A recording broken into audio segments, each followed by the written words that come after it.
Chivos here, bringing you another Hyundai A-League fixture preview for the fixtures of week 16. Now that is correct, 16 weeks, 11 to go, and it's starting to get to the big point of the season. Now the first game of the weekend sees Brisbane Roar take on Adelaide United. Brisbane Roar have been suffering without the likes of Brallo, Donachie, and McLaren. They did lose 4-0 to Melbourne Victory last weekend. But Adelaide United, on the other hand, they're unbeaten in their last 7 fixtures. And of course, they're going to want to make it 8. Now, Brisbane Roar welcome Pollens, Clut, and Di Agostino to the first team squad, while Stefanuto is out through suspension, and Solorzano is also unavailable for the fixture. Now, McLaren, Donachie, and Barallo are still unavailable for Brisbane Roar. They could be back next weekend because the Olyroos have failed to qualify for the Rio Olympics. So it's a bit devastating. You know, we have a very good youth team coming through in Australia, and for them not to get through is quite a surprise. I think they played against UAE, Jordan, and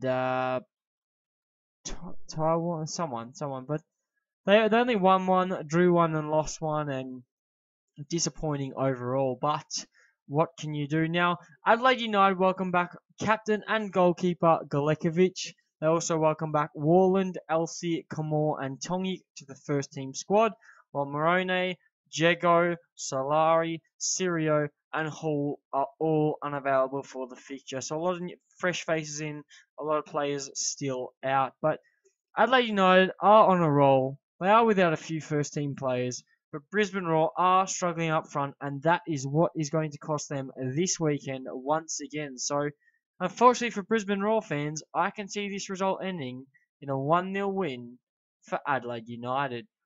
The second fixture of the weekend sees Central Coast taking on Western Sydney Wanderers. Now, both teams picked up losses last weekend and will want to turn their fortunes around, but big news from Central Coast. They welcome Poscliero to the first team squad. They also welcome 3 new signings. Now, if you haven't been watching the news, then you're obviously living under a rock. You will know about Central Coast. So the first signing is Brad McDonald.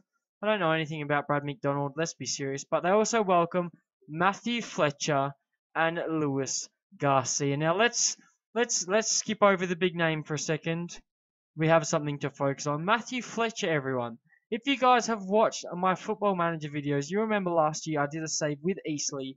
I did sign a young Matthew Fletcher, and he did quite well for us. Now, Matthew Fletcher is coming to play for Central Coast as a striker. And it's going to be good to see him play in Australia. Now, I'm quite excited by this prospect. To see one of the Football Manager players I've actually signed that I knew nothing about playing in my country is good to see. But obviously, that's not the big news. The big news is the signing of Liverpool legend Lewis Garcia. Now, this really excites me as a Liverpool fan. You know, Lewis Garcia, of all people, the Spanish international, 37 years old. He is getting on a bit. He's come out of retirement to play for Central Coast, and I do believe he's been signed on a guest stint, which means he can only play 10 fixtures, but that should mean he can see out the rest of the season. So a huge coup for the likes of Central Coast, and you know, I'm so happy to see Lewis Garcia playing in the A-League.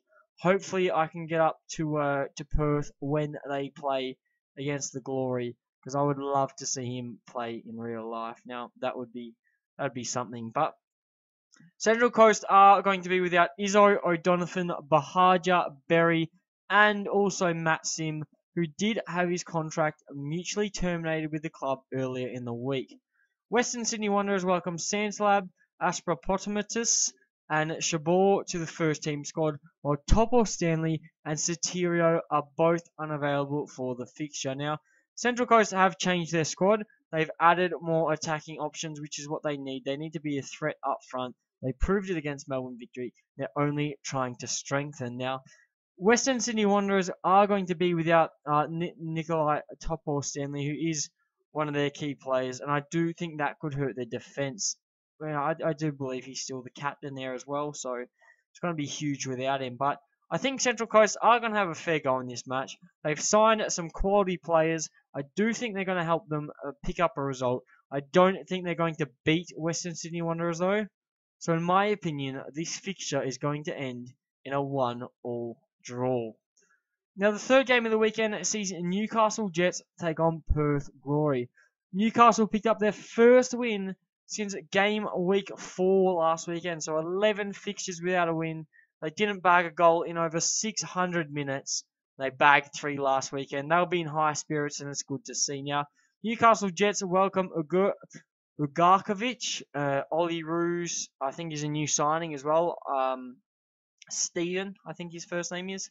They also welcome Pavicevic and Crowley to the first team squad, while Kantarovsky and Haliti are both unavailable for the fixture. Now, on the other hand, Perth Glory welcome Grant, Petratos and Millard to the first team squad, while Collard adds to the unavailable list. I do believe Petratos is also a new signing for Perth Glory. So, 2 new signings in the mix. Will they start? Will they play? Who knows? I think they'll both get some game time, which will be good to see for both players. But I can see this being a tight fixture. But Newcastle, with the high confidence, they're starting to score goals. Yes, Perth Glory can score. They still can't get a win. You know, they've had a couple of wins this season. They're still struggling. And Newcastle bagging 3 goals last week is only going to encourage them to score more. So I can see Newcastle Jets winning this fixture 1-0. The fourth game of the weekend sees Melbourne City take on Wellington Phoenix. Now, Melbourne City have been in the news as of late regarding one of their new signings. I'll talk about that in a minute. So, Melbourne City only managed a draw last weekend against Perth Glory, while Wellington Phoenix have been struggling since losing majority of their first team. They still have some players out this weekend. You'll find out in a second. So, Melbourne City welcome Franich, Mork, Kuzmanovsky, and new signing Casares to the first team squad, while Jack Clisby is suspended for the fixture.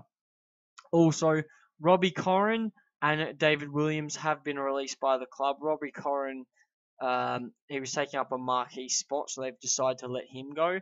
David Williams apparently wants to find his footballing future abroad, so he's been released. But they've signed Casares. Now, this is a bit of a dodgy deal if you don't ask me. Now, Central Coast are happy with this. Sydney FC are not. I don't know how I feel about this. Obviously, Melbourne City are partnered with Manchester City. So what has happened is Manchester City have bought Casares from Central Coast for a fee of around, I think it was 500,000 Australian dollars. I think it could be more. Don't quote me on that though. But he's been bought by Manchester City and then immediately loaned out to Melbourne City. Now, this is fair in footballing rules, but in the A-League, it states you can't buy players from another team. So, because Melbourne City have this link with Manchester City, they can buy players from whoever and loan them straight to Melbourne City, which I think is unfair. Because if you can't sign another player, then why should your parent club be able to buy them and then loan them out to you straight away? There should be a rule that they can't sign in the same season or within a 6-month period or something like that. But I think this is unfair. Let me know what you guys think in the comments section below, because personally, I just don't think it's right. Sydney FC, you know, we do have a vast rivalry with them, but I do understand what they are saying. Yes, they've done everything by the rules, but I think these rules need to be looked at during the off season. They need to be looked at. This needs to be changed, because otherwise Melbourne City could just manipulate everything through Manchester City. But back to the predictions. Wellington Phoenix welcome Muscat and Louis Fenton to the first team squad, while Rufa, Sigmund, and Krishna are still out for the fixture.